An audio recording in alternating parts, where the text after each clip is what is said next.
Hello guys, तो guys आज की इस वाली वीडियो में हम जुत्सु काइसेन के सीजन 2 के एपिसोड 12 का हिंदी एक्सप्लेन करने जा रहे हैं। एंड एक्सप्लेनेशन को स्टार्ट करने से पहले अगर तुम चैनल पर न्यू हो तो चैनल को लाइक, सब्सक्राइब एंड शेयर कर देना। एंड अगर तुम्हारा कोई भी डाउट है जुत्सु काइसेन से रिलेटेड या किसी भी एनिमे से रिलेटेड तो तुम मेरे को इंस्टा पे फॉलो करके इंस्टा में पूछ भी सकते हो। तो तुम्हें इंस्टा की लिंक डिस्क्रिप्शन में मिल जाएगी, तो इंस्टा पे मेरे को फॉलो कर देना। तो शुरू करते हैं बिना किसी देरी। तो गाइस एपिसोड 11 की एंड में हम ओगामी ग्रैंडसन का कुछ अलग ही रूप सामने देखते हैं। तो अब आगे तो गाइस चैप्टर के स्टार्टिंग में हम लोग एक पास देखते हैं जब गोजो को जन्म हुआ होता है 7 दिसंबर 1989 को। और उसके बाद फिर हम एक लड़की को देखते हैं जो कि अपने डैड को विश करती है और बोलती है हैप्पी बर्थडे डैड। और वो अपने डैड को बोलती है आपके लिए एक तोहफा है, आप मेरे को एक स्कूल ड्रेस में देखना चाहते थे ना। तो जो उसका डैड होता है वो जब अपनी बेटी को स्कूल ड्रेस में देखता है तो खुश हो जाता है और बोलता है तुम इस ड्रेस में बहुत ज़्यादा अच्छी लग रही हो, बिल्कुल अपनी मम की तरह। और उसके बाद फिर वो लड़की अपने डैड से पूछती है कि आप मॉम से हेट क्यों करते हो। तो जो उसका डैड होता है वो बोलता है मैं उसे हेट नहीं करता, बट उसने मेरे को चीट किया था। फिर जो वो लड़की होती है अपने डैड को मार देती है।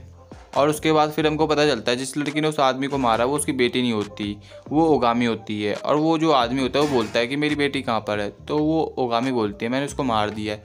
और वो बहुत ज़्यादा चिल्ला रही थी, बोल रही थी मॉम मेरे को बचाओ, बट वो मर चुकी है। और वो जो ओगामी होती है वो उस आदमी को मारने के बाद वहाँ से जाने लग जाती है।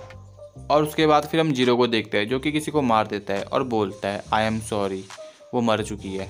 और इस बार जो जीरो है वो बहुत ज़्यादा चेंज लग रहा होगा तुम सभी को, क्योंकि हम एक पास का सीन देख रहे हैं। और उसके बाद फिर हम ओगामी और जीरो को देखते हैं जिनकी भी बातचीत हो रही होती है और वो लोग बात कर रहे होते हैं कि जो सोर्सर है वो बढ़ रहा है क्योंकि जो कर्सिस है वो भी बढ़ रही है। बट जो कर्स यूज़र होते हैं वो बहुत ही ज़्यादा मतलबी होते हैं और वो अपने बारे में सोचते हैं, बट अगर उन्होंने सही पत्ता खिला तो वो इससे बहुत ज़्यादा पैसा कमा सकते हैं।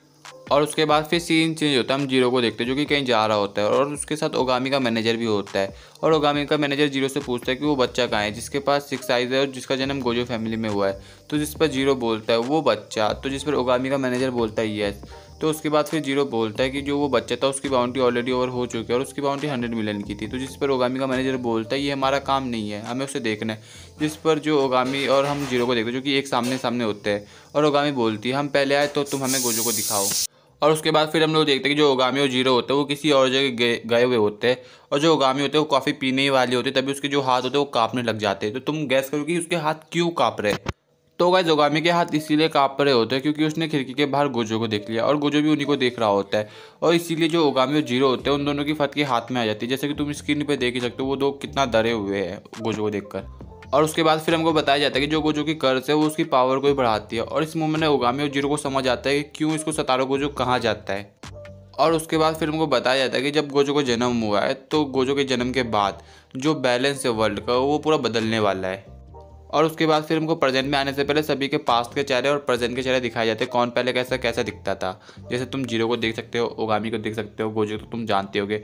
और फिर हमको जीरो की फाइट दिखाई जाती है जो कि मेगुमी और इतादोरी से लड़ रहा होता है। और उसके बाद फिर जीरो इतादोरी पे एक किक मारता है। जब पीछे से मेगुमी जीरो पर अटैक करता है तो जो जीरो होता है वो मेगुमी के अटैक को डॉज कर लेता है, जैसे कि तुम स्क्रीन पे देख सकते हो। और उसके बाद फिर जीरो मेगुमी पर अटैक करता है और मेगुमी जीरो के अटैक को रोकता है। और फिर जीरो बोलता है मैं अभी अपनी लाइफ के प्राइम में हूँ और मैं तभी मरूंगा जब मैं कमज़ोर हो जाऊँगा। और उसके बाद फिर इतादोरी और मेगुमी एक साथ होते हैं और फिर इतादोरी मेगुमी को बोलता है इस बंदे को हराना तो बहुत ज़्यादा मुश्किल है, कौन है ये बंदा। और मेगुमी सोच रहा होता है इसकी किस तरह की कर टेक्निक है, डैमेज नलिफिकेशन, नहीं ऐसा तो नहीं हो सकता। और उसके बाद फिर मेगुमी गुस्से से जीरो को बोलता है जो सतारो गोजो है वो सिबिया में है और तुम जल्दी से इस कर्तन को छोड़ो और भागो यहाँ से। और उसके बाद फिर जीरो बोलता है तुम लोगों ने भी क्या बोला, जो गोजो है वो सील है, अगर गोजो सील है तो फिर तुम लोग यहाँ पे क्या कर रहे हो। मैं जानता हूँ कि जो गोजो है वो सही सलामत है अपने घर में सो रहा है। जिस पर जो मतलब मेगुमी होता है वो जीरो को अच्छे से नोटिस करता है और जीरो और मेगुमी सोचता है कि जो इसकी कर सकने का वो पूरी डैमेज नलिफिकेशन की तरह है। और फिर जीरो मेगुमी और इतादोरी को बोलता है अगर तुम्हें लड़ने की इच्छा छोड़ी तो तुम मेरे हाथों मरने वाले हो फिर। और उसके बाद फिर मेगुमी अपनी कर्स टेक्निक से वहाँ पे रैबिट समन करता है और वो जो रैबिट होती है वो जीरो का ध्यान भटकाती है कुछ समय के लिए। और फिर मेगुमी इतादोरी से बोलता है मैं इसकी कर्स टेक्निक के बारे में समझ गया कि इसकी किस तरह की कर्स टेक्निक है। और उसके बाद फिर हम अगले सीन में तोजी फुसिगुरो को देखते हैं और जो ओगामी ग्रैंडसन होता है वो तोजी फुसिगुरो में कन्वर्ट हो जाता है। और जब इनो तोजी फुसिगुरो को देखता है तो उसके पसीने छूट जाते हैं। और उसके बाद फिर इनो तोजी फुसिगुरो पर अटैक करता है और बोलता है नंबर 4। और फिर तोजी फुसिगुरो इनो को देखकर बोलता है तुम्हें क्या लगता है तुम मेरे को हरा दोगे, तुम बहुत ताकतवर हो। और उसके बाद अगले सीन में तोजी फुसिगुरो इनो पर एक पंच मारता है और एक ही पंच में इनो को नॉकआउट कर देता है। और उसके बाद फिर हम अगले सीन में जीरो को देखते हैं, जिसको चारों तरफ बहुत सारे रैबिट होते हैं, यानी बहुत सारे मेगुमी के शिकेगामी होते हैं। और जीरो को लगता है कि जो यूजी, इतादोरी और मेगुमी वो मेरे को पीछे से धप्पा देंगे, यानी पीछे से अटैक कर सकते हैं, तो वो तैयार होता है इस अटैक के लिए भी। और उसके बाद फिर जो मेगुमी होता है वो अपनी टेक्निक को डीएक्टिवेट कर देता है, जिसको देखकर जो जीरो होता है वो थोड़ा सोच में पड़ जाता है कि जो अब मेगुमी और इतादोरी क्या प्लान करने की सोच रहे हैं। और उसके तुरंत बाद ही जो मेगुमी होता है वो एक एलिफेंट को समन करता है जीरो के ऊपर, और जीरो उस एलिफेंट को उठाता है और बोलता है ये है क्या चीज़। और उसके बाद फिर मेगुमी फिर से अपनी कर्स टेक्निक को डीएक्टिवेट कर देता है, जिसको देखकर जीरो बोलता है आखिरकार तुम करना क्या चाहते हो, तुम अपनी कर्स टेक्निक को एक्टिवेट कर रहे हो फिर डीएक्टिवेट कर रहे हो, तुम्हारा प्लान क्या है आखिरकार, अगर मर दो तो सामने आके लड़ो। जिसको सुनकर जो मेगुमी होता है वो बोलता है थोड़ा अपने लेफ्ट साइड तो देखना। तो फिर हम इतादोरी को देखते हैं जो कि एक गाड़ी उठा के जीरो के ऊपर फेंक देता है। और उसके बाद फिर मेगुमी और इतादोरी कॉम्बाइन अटैक करते हैं जीरो पर, और फिर जीरो बोलता है मेरी कर्स टेक्निक का नाम है इन्वर्स। और मैं अब तुम्हें इन्वर्स कर्स टेक्निक को सिंपल भाषा में समझा दूँ तो तुम ऐसे समझ सकते हो कि अगर कोई वीक कर्स टेक्निक का तुम पर अटैक करेगा तो तुम पावरफुल बन जाओगे, बट अगर कोई पावरफुल कर्स टेक्निक का अटैक तुम पर करेगा तो तुम वीक बन जाओगे। बस तुम्हें इतना समझना है।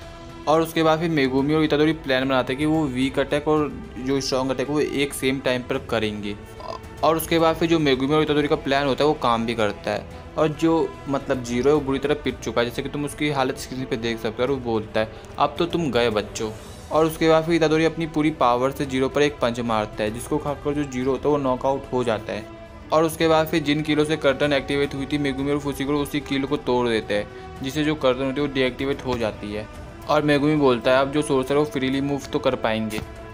और उससे अगले सीन में देखते हैं कि जो इनो होता है वो इतादोरी के साथ गिरने वाला होता है, और उसको चोट न लग जाए तो जो इतादोरी होता है वो इनो की साइड भाग रहा होता है इनो को पकड़ने के लिए।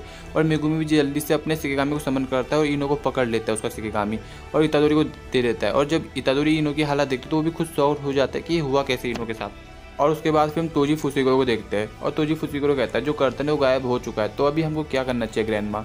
तो जो उसकी ग्रैंडमा ओगामी होती है तो वो बोलती है कि अभी हमारे आसपास गोजो नहीं है, तो अभी हमको कोई प्रॉब्लम नहीं होने वाली, तो तुमको अभी सारे सोर्सर्स को मानना है। और उसके बाद फिर तोजी फुसिकोरो एक गुस्से वाले लुक में बोलता है तुम हो कौन मेरे को ऑर्डर देने वाली। जिस पर जो ओगामी होते हैं वो बोलते हैं कि तुम मेरे ग्रैंड चाइल्ड हो इसलिए मैं तुमको ऑर्डर दे रही हूँ। और उसके बाद फिर जो ओगामी होते हैं तोजी फुसिकोरो से थोड़ा दूर चले जाती है और बोलती है तुम्हारे दिमाग में चल क्या रहा है तोजी, मैंने तुम्हारी बॉडी को यहाँ पे इसलिए समन किया क्योंकि तुम मेरे लिए इन्फॉर्मेशन गैदर कर सको। तो जिस पर तोजी रिप्लाई देता है हाँ मैं समझ गया, बट मेरा एक रूल है कोई भी मेरी सोल को इन्फॉर्मेशन की समन नहीं कर सकता, बट अगर कोई वॉच सिनेरियो आया तो बात अलग है। बट वैसे भी मेरे को कुछ समझ तो नहीं आ रहा है तुम मैं क्या कर रहा हूँ, बट जो मेरी बॉडी है वो स्पेशल है। और उसके बाद फिर तोजी ओगामी को मार देता है जैसा कि तुम स्क्रीन पे देख सकते हो। और उसके बाद फिर सीन चेंज होता है और हम लोग इतादोरी की टीम को देखते हैं, और इतादोरी मेगुमी से पूछता है अभी इनो कैसा है, तो मेगुमी बोलता है इनो अभी मरा नहीं है, इनो सही है। और इतादोरी को बहुत ज़्यादा गुस्सा आ रहा होता है, और इतादोरी बोलता है मैं उसे मारने जा रहा हूँ जिसने इनो के साथ ये सब किया है। तो मेगुमी इतादोरी को रोकता है और बोलता है हमारी फर्स्ट प्रायोरिटी है कि हमें गोजो सेंसेई को रेस्क्यू करना है, और जो कर्तन है वो जा चुका है और सभी सोचर अपनी ड्यूटी कर रहे हैं, तो अभी हमको इनो को यहाँ से बाहर निकालना पड़ेगा।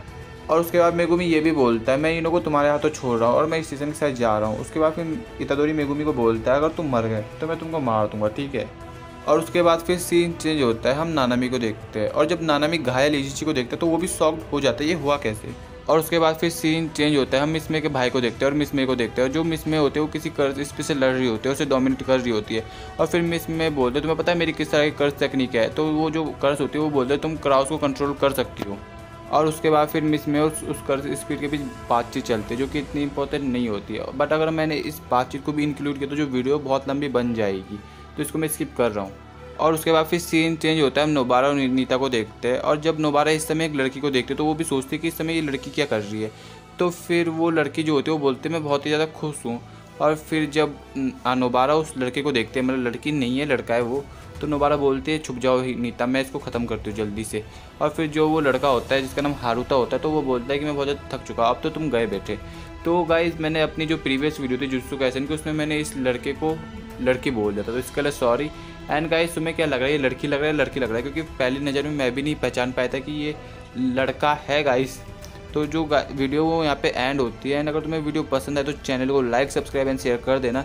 एंड अगर तुम्हें नेक्स्ट एपिसोड तो चाहिए तो तुम इस वाली वीडियो पे अच्छा सपोर्ट दिखाना, तो तुम्हारे लिए नेक्स्ट वीडियो भी आ जाएगी। तो अभी के लिए बाय बाय, तो अब मिलते हैं नेक्स्ट वीडियो पे।